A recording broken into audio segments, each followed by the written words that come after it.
প্ৰতিগৰাকী মহিলাকে অৰুণোদয় প্ৰদান কৰক, সকলো মহিলাকে অৰুণোদয় প্ৰদান কৰক, অৰুণোদয় ধনৰাশি ৩,০০০লৈ বৃদ্ধি কৰক, BPL কাৰ্ড থকা সকলোকে অৰুণোদয় প্ৰদান কৰক, অৰুণোদয় নামত বিজেপিৰ দালালিগিৰি নচলিব, মুখ্যমন্ত্ৰী হাই হাই, সকলো মহিলাকে অৰুণোদয় প্ৰদান কৰক, অৰুণোদয় নামত বিজেপিৰ দালালিগিৰি নচলিব।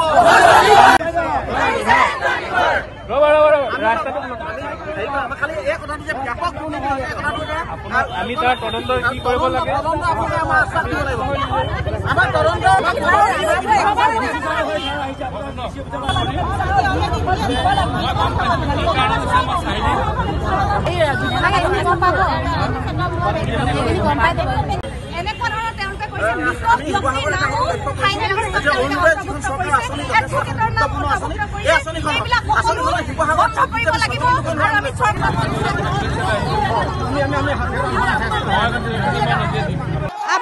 আমি এটাই আহ্বান জানাইছো,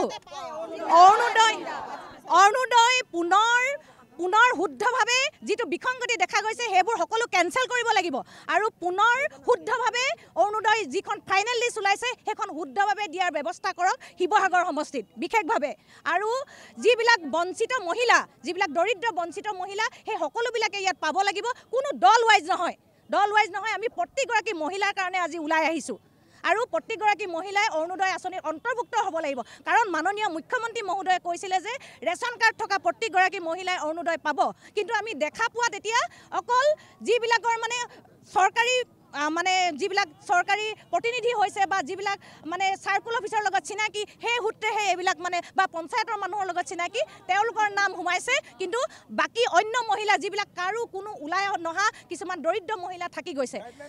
গাইডলাইন ভাইলেণ্ট নাই হোৱা, মোৰ ওচৰত গাইডলাইন আছে, মই আপোনালোকক দেখাই দিছোঁ।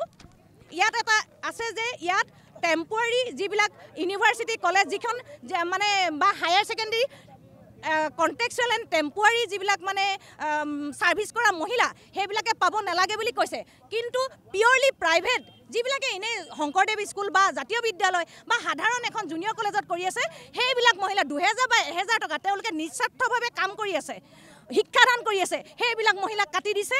কাৰণ তেওঁলোকে বুজিয়ে পোৱা নাই কণ্ট্ৰেকচুৱেল ঠিকাভিত্তিক টেট শিক্ষক বা ঠিকাভিত্তিক তেওঁলোকে যিবোৰ হাইস্কুলৰ শিক্ষক সেইবিলাকক কাটিব লাগে। টেম্পৰাৰী মিনছ যিবিলাকে চৰকাৰী ইনষ্টিটিউশ্যনত টেম্পৰাৰীভাৱে এটা চাকৰি কৰি আছে, অস্থায়ীভাৱে নিযুক্তি পাই আছে, সেইবিলাকক কাটিব লাগে, কিন্তু তেওঁলোকে সাধাৰণভাৱে ১০০০ টকা পাই প্ৰাইভেট ইনষ্টিটিউশ্যনত কৰা সকলো মহিলাক নাম কাটি দিছে। তেতিয়াহ'লে গাইডলাইন আমি ফ'ল' কৰিছে বুলি কেনেকৈ ক'ম? আৰু লয়াৰৰ কোনো নহ'বই, উকিল কেতিয়াও নহ'ব, কিন্তু ইয়াত লয়াৰৰ অন্তৰ্ভুক্ত আমাৰ ওচৰত সম্পূৰ্ণ প্ৰমাণ সহকাৰে আছে, তথ্য আছে। সঁচাকৈ প্ৰত্যেকখন পঞ্চায়ততে অৰুণোদয় নামত ব্যাপক দুৰ্নীতি হৈছে। প্ৰত্যেকখন পঞ্চায়ততে বিজেপিৰ চামচাসকলে, বিজেপিৰ অনুগামীসকলক আমি যাতে অগ্ৰাধিকাৰ পোৱা আমি লক্ষ্য কৰিছোঁ।